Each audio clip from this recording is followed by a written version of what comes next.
যুব তৃণমূল কংগ্রেসের পক্ষ থেকে এসআইআর এর বিরোধিতা করে বাইক মিছিল করা হয়। কুলটি বিধানসভা শাকতরিয়া ইসিএল গ্রাউন্ড থেকে এই বাইক মিছিল শুরু করা হয় এবং নিয়ামতপুর নিউ রোডের কাছে মাঠে শেষ করা হয় এই bike rally.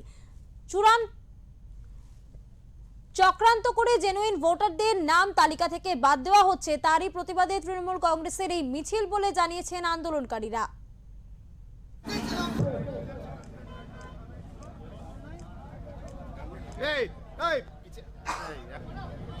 Kulti block town 1 Trinamool যুব কংগ্রেসের পক্ষ থেকে এক বাইক মিছিলের আয়োজন করা হয়েছে। যে এসআইআর এর মাধ্যমে যে জেনুইন ভোটারদের নাম বাদ দেওয়ার যে চক্রান্ত বিজেপি এবং যে বিজেপির মিথ্যে যে প্রচার এবং 5 বছর যে বিজেপির এমএলএ আমাদের কুলটি বিধানসভায় জিতে তিনি অদৃশ্য হয়ে গেছিলেন, হঠাৎ করে তিনি দৃশ্যমান হয়ে গেছেন এবং এলাকায় এলাকায় ভুলভ্রান্তি প্রচার করছেন, মানুষের বিভেদ লাগিয়ে আবার তিনি একটা এখানে গণ্ডগোল পাকাবার চেষ্টা করছেন। তার বিরুদ্ধে আজকে কুলটির আপামর যুব সমাজ আজ কুলটি রাজপথে নেমেছে। আজকে ডিসারগড় ইসিএল গ্রাউন্ড থেকে আমাদের এই মিছিল শুরু হবে এবং মিছিল ডিসারগড় গ্রাউন্ড হয়ে ঝালবাগান হয়ে আপনাদের কুলটি বরাকর হয়ে নিয়ামতপুর শিশুতত্ত্ব ময়দানে শেষ হবে।